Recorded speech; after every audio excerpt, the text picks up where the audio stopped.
Hello दोस्तों, आज हम इस BCI स्टार्टर कंट्रोल पैनल की पूरी वायरिंग आसान भाषा में समझेंगे। पैनल के सामने आपको वोल्ट मीटर, एम्पियर मीटर और साथ में ऑन और ट्रिप इंडिकेटर लैंप्स मिल जाता है। नीचे इसके स्टार्ट और पुश बटन और मूड सिलेक्टर स्विच दिया गया है।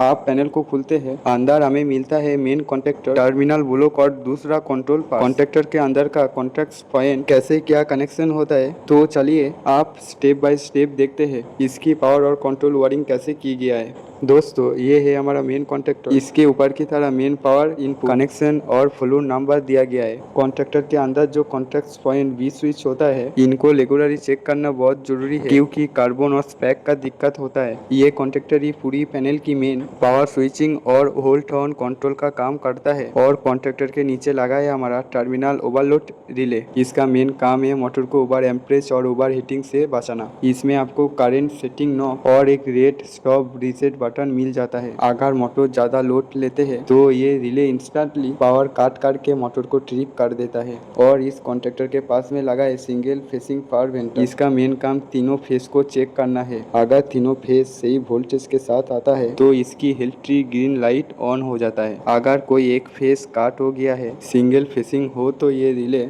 इंस्टेंटली मोटर को चलने से रोक देता है ताकि मोटर ब्रेन होना से बच जाए। और दोस्तों, सामने जो ये सिलेक्टर स्विच दिया गया है, इसका काम समझना बहुत जरूरी है। एक स्विच है वोल्ट मीटर सिलेक्टर स्विच, जिसमें हम अलग अलग फेस RYB का बीच का वोल्टेज चेक कर सकता है। दूसरा स्विच है auto spar manual mode selector switch, जिसमें हम पैनल को ऑटोमेटिक सिंगल फेस फॉरवेंटर मोड में या फिर मैनुअल मोड में सिलेक्ट करके ऑपरेट कर सकता है। आप बात करता है इस सेमी मीटर की। ये मीटर मोटर का लाइव लोड करंट दिखाता है कि मोटर कितना करंट ले रहा है।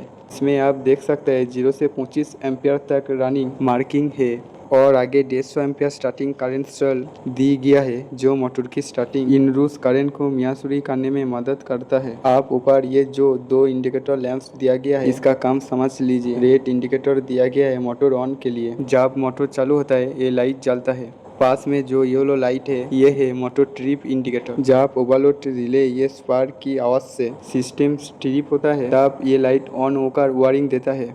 ये है हमारा टर्मिनल ब्लॉक। लेफ्ट साइड में L1, L2, L3 main 3 phase supply लगती है और दाहिने तरफ 3 फेज मोटर का वायर कनेक्ट होता है। देखिए, मेन 3 फेज वायर को टर्मिनल ब्लॉक में कनेक्ट कर दिया गया है। पावर ऑन होता है, सामने पैनल डोर पर वोल्ट मीटर, एमीमीटर और सिलेक्टर स्विच लाइव वोल्टेज और स्टेटस शो करने लगता है। Green start push button press करती है, कॉन्टेक्टर होल्ड होता है और मोटर ऑन लाइट जलता है। तो दोस्तों, ये था पूरी BCI स्टार्टर कंट्रोल पैनल की पूरी वायरिंग और टेस्टिंग डिटेल्स। वीडियो पसंद आया हो तो लाइक, शेयर और चैनल को सब्सक्राइब जरूर करना। मिलते हैं अगली वीडियो में, तब तक के लिए अपना ख्याल रखिए और सेफ रहिए। धन्यवाद।